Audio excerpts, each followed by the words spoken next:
श्रीः श्रीमते रामानुजाय नमः। श्रीमते निगमान्तमहादेशिकाय नमः। श्रीलक्ष्मीनरसिंहपञ्चाशत् नरसिंहसूरिम् आचार्यं नरसिंहं परदैवतं प्राप्य प्रापकभावेन प्रपदो परवानहं भक्तत्राणपरायणत्वम् अतुलं मक्तेषु सन्दर्शयन् स्तूणाभेदनकर्मणापि घटयन् दिव्यां दयाम् अर्भके व्याप्तिश्च स्वयमेव साधुनिवहे सर्वत्र सन्नादयन् देवः श्रीनृहरिः मदीयहृदये जेजीयतां सन्ततं वेदानामपि गोचरो न भगवान् वैदेही वेद्यो हरिः भेदेनासुरवेश्मनि प्रमुदितः स्तम्भस्य साक्षात् अभूत् दृष्ट्वा तृप्तिम् अवाप्नुः अद्भुतवपुं कोपेन सौम्यं क्षणात् प्राप्तुं तं प्रयतस्व मानसमम प्रीत्या समीच्या सदा प्रह्लादः परभक्तियोगमहित प्रह्लादयन् मानसं सर्वेषु तमतामवाप्य नृहरिं साक्षात् च कुर्वन् स्वयं पूर्णः सन् परमं प्रपदादरणावानन्दमत्युज्ज्वलं त्वं चाश्वाश्रय तादृशं नरहरिं मे मानसादास्थिरं साधूनां परिरक्षणाय दुरितध्वंसाय सद्दुर्मिनां धर्मस्य स्थितये च जन्म लभते यदा दादा पेश्चितं सत्यं ज्ञानमनन्तमुज्ज्वलतरानन्दं सदा निर्मलं तद्ब्रह्म स्वयम् उद्बभूव जगतां क्षेमाय सिंहाननं मृत्युं रक्षितुम् उदातो बहुविधां रीतिं वरस्य स्मरन् दिव्यं चापि सुदर्शनं पिहितवान् ब्रह्मोक्तिसम्माननः भक्तं भृत्यम् अनन्तशोभन गुणारामं किशोरं परं गाढाश्लेषविधानसौभगमिदं सौदर्शनं ते वपुः प्रह्लादावनसंभृतेन वपुषा दिव्येन सेवां दिशन् श्रीलक्ष्मीनरकेसरी वितनुतात् श्रेयांसि भूयांसि मे येन व्याप्तमिदं समस्तभुवनं यः सन्निधत्ते सदा तस्मादन्यमहो श्रयेय शरणं कवा कथं वामनः वैकुण्ठे बहुशोभने मणिमयैस्तं वैसहस्रैर्युते सन्ध्वोन्मेषसमद्व्यमानसुभगे पर्यङ्कवर्ये सदा राजद्वास्करकोटितुल्यरुचिना सकाशमनः प्रभुः दुष्टे तामसदा नवस्य सदने जातो हि मां रक्षितुं स्तम्भः किन्नु चकार भव्यसुकृतं यः चेतानावाञ्छितः तिष्ठन्नेव समस्तलोकशरणं योऽसतसिंहाननं नायं दारुमयो न चोपलमयः स्तम्भो न वा मृण्मयः नूनं श्रीनरसिंहं जन्मनिलयो वैदर्यवत्मात्मकः जातः स्तम्भवरं बभञ्च नृहरिं चिच्छेदवक्षस्थलं भक्तत्राणकृतक्षणस्य निखिलं क्रूरत्विदं चेष्टितम् उत्सङ्गे पितरं निधाय हृदयं निर्भिदा पत्रं परं शान्तेन स्वयम् आलिलिङ्गसुभगं वक्षस्थले नादभूतं प्रह्लादे नरतां निरीक्ष्य नरतां तत्याज नैव स्वयं तत्ता ते मृगतां मृदीक्ष मृगताम् अङ्गीचकारानने रूपव्याकरणं समस्तजगतां यत्कृत्य माहद्बुधाः तद्रूपं न तृगस्य नैव मनुजस्येत्यद्भुतं दृश्यते नास्तीत्याह पिता तदस्ति भुवने सर्वत्र पुत्रो वदत् स्योच्चेत् दृष्टिपथं न याति भगवान् प्रपच्च कस्मादिति एतावद्विरते हिरण्यकशिपौ नैव प्रभुः सम्भवेत् पुत्रं हन्तुम् अतो दाते धनुसतः तस्माद्विजज्ञे हरिः सर्वव्याप्तिम् उशन्ति दैवतवरे नारायणे पण्डिताः सर्वान्तर्यमनेन तादृशमिति प्राज्ञा हि निश्चिन्वते स्थानो ज्ञानयुते तथैव हि जडे द्रव्ये स सत्तां हरेः व्यक्तिं दर्शयति स्म साधु तनैव तस्मै नमस्यायिमाः कोपः कञ्चन धिक्खराति करुणा चोरीकरोतीतरां नेत्रं तामसरक्तमांसलमतो दिव्यारविन्दोज्ज्वलं हस्तोपाटनसङ्गिनो पटुतरा वा श्लेषसव्यापृतौ ताते तत्तनये विहारसरणिः दिव्या नृसिंहाय नः पुत्रं नाशयितुं यदा प्रवृते सन्तं स्वकं दैत्यराट् दूतं तं निजगान दैवतवरः श्रीमान् नरसिंहो हरिः वेतव्यं न कदापि साधुबिरिदं विश्वस्य तच्छासनं स्थातत्वं परभक्तियोगभरितैः क्षेमाय योगाय च दिव्यजन्म तथैव कर्म मनजा जानीत यं ममे त्याह श्रीयत्पङ्कवकरुणया तत्सत्यम् ईक्षामहे स्थानतः कथम् उद्भवः दितिषु तत्त्वं स कथं वा धृतं सौम्यकौर्यसमन्वयः कथमिवैकस्मिन् क्षणे जायतां स्तम्भं स्वेन विनिर्मितं मणिमयं निश्चित्य तेनोज्जितं गर्वात्यर्वपितामहादिविनतं गूढं न वेत्तुं क्षमः दिक्कर्वन्तनयं च भीषणवचोङ्गुफैर्बलादर्दयन् दुर्दर्शं हि ददर्श दिव्यपुरुषं यादृच्छिकं दैवतं किन्ते सद्महरे हिरण्यकशिपोः स्तम्भो न जानासि किं भग्नः किं न पुनः सुरारिरपि तत्याज स्वयं जीवितं तस्मात् पुण्यतमे वसामि सदने तस्यैव किं नोचितं प्रह्लादः परमाप्रयो हि वसतिं श्रेष्ठं ततः किं गृहं विश्वं रक्षितम् उदातेन विधिना दत्ते वरे दानवः विश्वं सत्त्वविवर्जितं विहितवान् धर्मं जगान स्वयं धर्मो भागवतारपराधनिचयो रूपं नृसिंहात्मना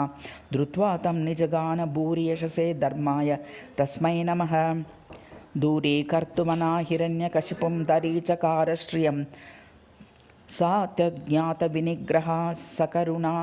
गुप्ते कदाचित् भवेत् तन्नात्मैव हिरण्यमस्त्यभिमतिस्तस्या अपि स्यादिति नूनं योगनृसिंहरूपम् अभजत् वन्देतद्भुतं दैवतं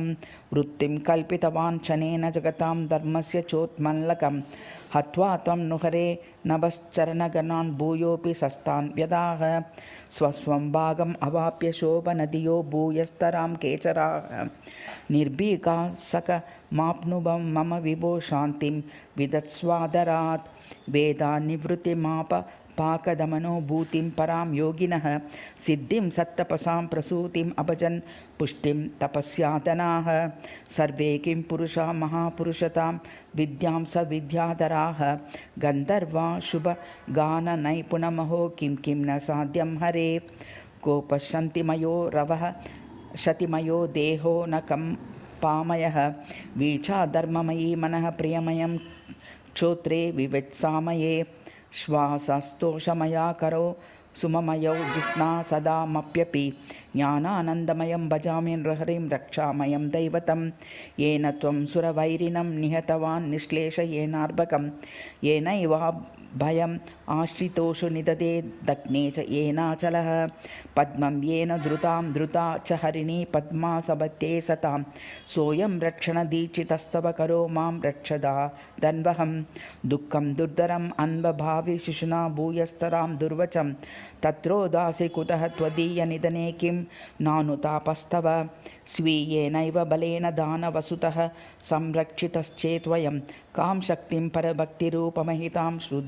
श्रद्धत्महे कथ्यतां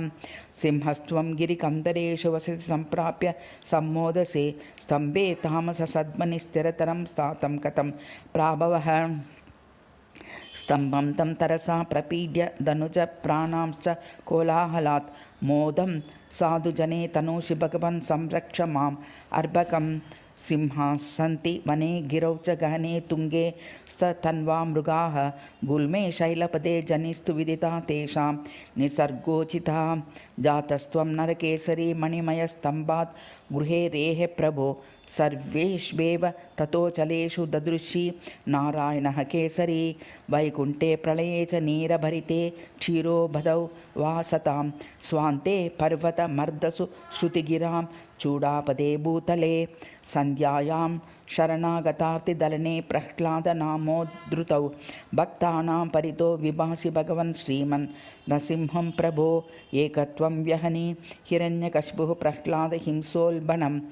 सङ्ख्यातुं च न परयेर्मम कृते जानीहि न त्वं क्षमः तावन्तीह वसन्ति पुष्कलतया पापान्यसङ्ख्यायनि मे प्राज्ञानां परिभावकानि भवतो भीषाकराण्याप्यहो दुष्टं नैव च विष्टुतं भगवतस्ते रूपम् अन्यद्भुतं जायाते निजगादनैव निकटे याति स्मया भीतितः तद्भव्यं वपुरातनोतु जगतां भद्रान् निर्नो ब्रह्मेशानमुखैर्यदेव बहुधा संसेवितं शाश्वतं पश्येत्माद्भुतरूपम् अञ्जलिभरा जीवेम भूयस्तरां नन्दामाद्भुतचेष्टितेन नृहरेर्मोदाम दिव्याः समाः दासास्तस्य भवाम साधु श्रवणवा मानन्दवृत्तादिकं प्रब्रूमः शरदः शतं भगवतो जीता वयं स्याम च दिव्यायाद्भुतकर्मणे दितिमृतत्वं शोधतायानिशं भव्याय प्रियकारिणे भगवते शान्तोदितायात्मने वैकुण्ठाय नृसिंहरूपवहनाया नन्दसन्दायिने प्रह्लादप्रियसम्भवाय महसे तुभ्यं नमस्या इमाः स्तोत्रं तुं कीयते मया चपलतः किं तेन दुष्टोऽस्म्यहं तुष्टश्चेति कथमपि अनन्तविभो धन्यो भवेयं ध्रुवं ज्ञानं सङ्कुचितममेति विदितं षोडक्षमं नेति चेत् हन्ताहं परितोषमेमि भगवान् काचिन्न हानिर्मम ब्रह्माण्डं वरलोकनेन बहवो भ्राम्यन्ति विज्ञानिनः ब्रह्माण्डम्बरमप्यनन्तमहिम त्वं स्वीकरोषि ध्रुवं तेनैवासुरनायकोऽपि निधनं सम्प्रापितस्तत्क्षणात् हित्वाडम्बरजालमाशु नृहरे वात्सल्यतो रक्ष मां क्वाहं मन्दमतिः नृसिंहविभवः क्वेतीव चिन्ता न मे भीत्या चैव लिखामि नैव परितो वाचा स्पृशामीश्वरं दूर्तत्वं मम जागरूकमनिशं स्यान्मूर्खता बालता रत्ने भयोऽपि यथाधरो भवति तत्पेटयां तथा मत्स्तुतौ अस्माकं तु सुदर्शनं दितिसुतस्य दर्शनं तत्त्वतः प्रह्लादेन विशिष्टता नरहरेद्वत्ति संविधाते प्रायस्ते पुरतः सदर्शनमयं रूपं ततो दृश्यते तावत् क्वं महदुल्बलनं कथमिव प्राप्यं रताङ्गेन ते किं ब्रूयां तव वैभवं नरहरे कां वा सपर्यां हितां कर्तुं सम्प्रति सर्वदेव सुभगं त्वत्तोषिणीं सन्मतां सर्वत्र त्वमसीति रूपितमिदं तत्त्वं यदि स्वीकुरु प्रायः प्रेष्ठतमं तथा न्यदपि वा प्रीत्या कृतार्थं कुरुः वेदात्मन् नृहरे विभासे कथमं रूपं प्रपद्याश्रुतौ किं रूपं नमकस्य जातु चमकस्येत्येव सशीयते नीतिप्रत्ययवान् हिरण्यकशिपुः भावेतरं भावयान् नास्ति प्रत्ययघोषश्च शमकं त्वामाश्रये भूतये स्तम्भो विधातदानवस्य हृदयं तीक्ष्णैर्नखैरञ्जसा ब्रह्माद्वैतविदां विचारसरणितूर्णं तु चूर्णाकृताम् ध्वस्ताहं मतिराशु पामरजने नादेन निर्व्यापितो गर्वस्तेन विभेदयादान् नृहरे मत्पाप राशिं क्षणात् माता त्वं नृहरिः न चैव विदितो भेदः पुमान् स्त्रीति वा वक्षो भेदनकर्मणा दृढतया जाने पुमां सम्परं साक्षीं ताकिं केसरी मम गुरुः त्वामाह सिंहीं परां न श्रीनैव पुमानिति प्रथयितुं स्याच्चेष्टितं ते तद्भुतं माता त्वं न हि मेयतामगपतः स्मृत्या हि मेयं जगुः स्तनामानम् अभूतमितो हि भवनस्तम्भैकदेशे ध्रुवं मातृत्वं व्यवृणोः निजभार्गककृते वात्सल्य यः सन्दुक्षितः तत्ता तस्य तु मापको भवसि चेत् क्लिष्टं यम समस्तं प्रभो प्राज्ञस्त्वां परिचिन्वते नरहरिं वैकुण्ठकण्ठीरवं मन्येत नरतां कदाचिदपि ते निश्चिन्त्य कस्मादपि वैकुण्ठो हरिरेव तस्य निलयो लोकोतदेशोऽपि वा वैकुण्ठीयहरिभिर्भवेदपि कथं ज्ञातु प्रगल्भा वयं स्तम्भात् उद्भव आशु नाशनमरेर्बालस्य संलालयन् योगपङ्कजया विशिष्टहसनं चकदिभिर्दर्शनं यद्वनिमानसे सुमनसां सुद्वर्तनं सर्वदा स्मर्तूणां परमातद्भुतं च निखिलं वृत्तं नृसिंहं प्रभो सन्ध्यां त्वां परिचिन्तवते सुकृतिनः साध्योदितं दैवतं सन्धानं जगता नृसिंहवपुषा सम्यक् त्वया सूचितं सन्ध्या त्वं समभूहिरण्यकशिपोऽस्यायन्तनी तत्सुते प्राची मुष्टिदशये विभासि भगवन् मान्द्यादिनीति ध्रुवं सिंहत्वं नरतोभयं त्वयि वयं प्रेक्षामहे भाग्यतः कान्तारे नरगन्धमात्ररहिते शैले गृहाभिर्युते स्वैरं सञ्चरणं तव प्रियतमं जानामि सिंहोचितं किं तेन स्वदते नरत्वसुभगं मच्चित्तसंशीलनम् दोषाणां निलयो हिरण्यकशिपुर्दोषान् गुणानां निधो दद्यो स्वीयसुतेऽपि हन्त भवति वात्यन्तहिंसोऽभवत् दोषं तं परिकल्प्य कारणतया जातप्रदोषे स्वयं दुष्टं ध्वंसितवान् तयैव वृजिनध्वंसं विदत्स्वादा मे रामे रञ्जितमानसे रतिकरे दिव्यात्मना मन्वः साक्षान्मन्मते रसमये कृष्णे च गोचरे रूपं ते परमं सटादिसहितं सह्यं सदा भीषकं कस्मात् वीक्षितुम् उत्सुकाः प्रतिदिनं जानेन वैभवं सिंहस्त्वं न हि सेव्यसे वनचरै सिंहैस्तदा यर्मुगेः त्वाम् अत्यन्तविलक्षणं विस्रदृशं ज्ञात्वा द्रवण्यैत्येव ते सेवन्ते मुनयस्तथैव यतयो ज्ञात्वा परं पूरुषं तस्मादादरमातनोति नृहरे सवविने साम्प्रतं चिन्तातीतविभक्तिकस्य भवतः तत्त्वं महान्तो जगुः चिन्त्य साधु विचित्ररूपगुणकर्मादौर्वरिष्ठैरपि निश्चिन्ता इह सञ्चरेम बहुधा संसेवमाना प्रभो त्वाम् अत्यद्भुतमूर्तिभिर्नवनवाभिर्भ्राजमानां गिरौ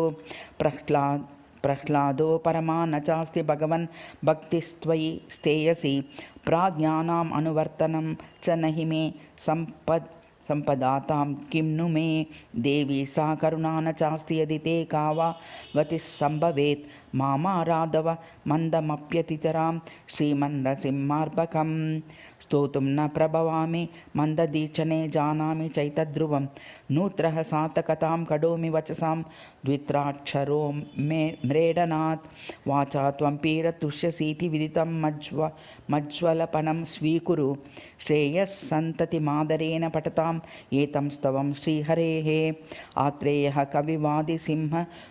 गुरुराट्सेवारतो भूतये भक्त्या श्रीनिधि राघवः सुमनसां सेवात्मिकाम् आतनोत् मालोलो मधुसूदनो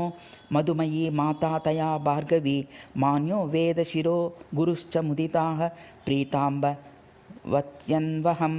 इति श्रीलक्ष्मीनरसिंह 50 सम्पूर्णाः।